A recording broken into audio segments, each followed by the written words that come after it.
we have a great heritage of pioneers and ranching and that type of lifestyle. And you know, there are things that you learn working on a ranch, working with animals, working with that it's hard to learn anywhere else, you know. And we just hate to see that heritage go away.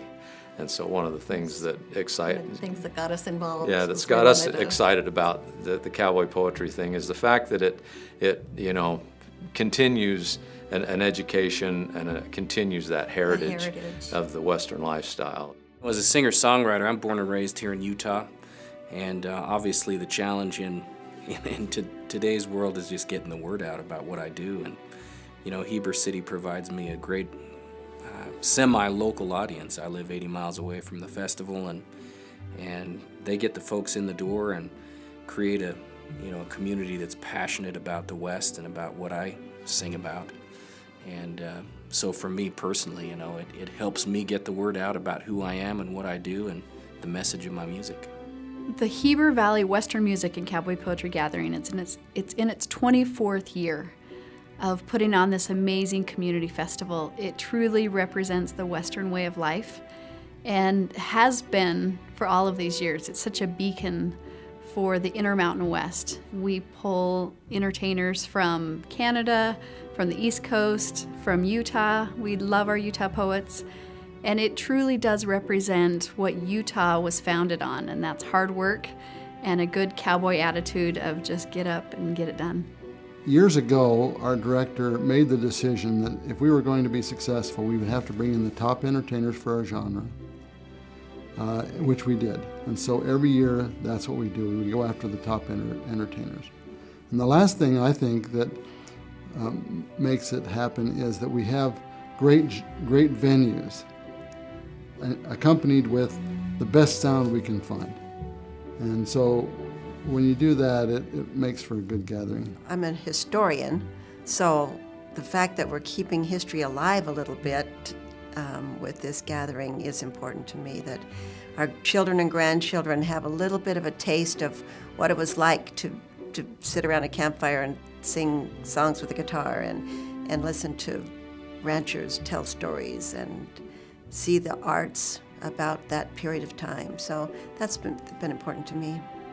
Well, they must have quite an impact or people wouldn't keep coming back. You know, there's people, like I say, that just love this culture. And it is dying out, and I think we need to preserve it. What's really interesting is to see the young people that are coming up.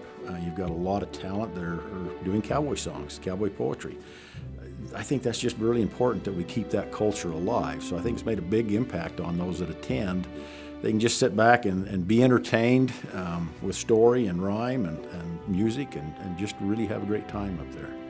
The thing that really gave us a shot in the arm was the 2002 Winter Olympics, because every night during the Winter Olympics we had a Western show.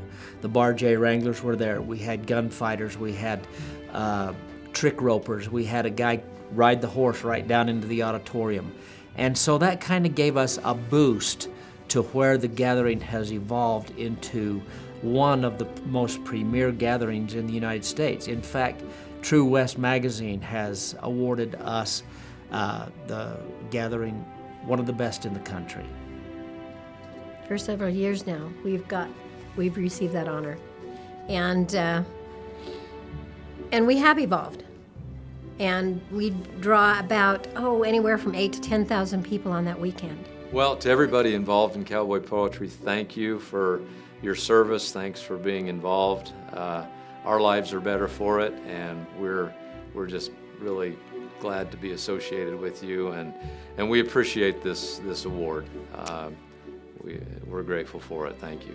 I'd like to extend our love and appreciation to Brent and Mary Kelly, to the Whitakers, for all of your direction, to Ted and Chris, for all those who were instrumental in starting this and who have kept the ball rolling this many years. We appreciate you, and thank you for allowing us to be part of it. To the Heber City Cowboy Poetry and Music Gathering for your efforts on my behalf as an artist over the years. And it's my honor to be here on your behalf to thank you and tell you congratulations on this well-deserved award.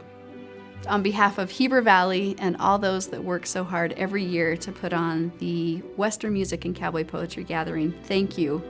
Without your time and commitment to the Western way of life, this gathering wouldn't happen, and we are so appreciative of all those that put in the many hours and time and hard work to make sure that this gathering goes off every year. Thank you. It's really fun to let our people know that they're recognized for their good efforts and for the quality gathering that we put on.